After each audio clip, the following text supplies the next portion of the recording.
Gagasi FM News. Sibulawa yimeya yiyo lesibulala siphinde futhi sizobulawa bani sibulawe ikhansela sike sazama strike sayendwede sihambisa ikhalazo kwane nokuvuka kumasipala ukuthi iqembu lezepolitiki elithike elizovandalize inesintamo sasiphethe ikhalazo zethu ezikumphakathi.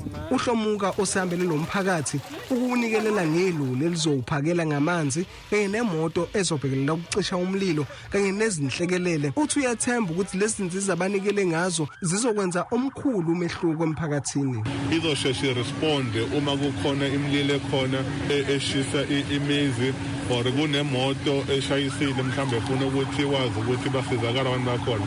Ingakho ke sibonga kakhulu siphinde sabanikeza netruck kwesikhashana wazi ukuthi basizakale abantu bakithi basendwede bakwazi bathola amanzi ngoba sizokhumbula ngoNovember last year babona omama bakithi base ward 11 la endwede babona bayokha amanzi baphuza amanzi nenkomo.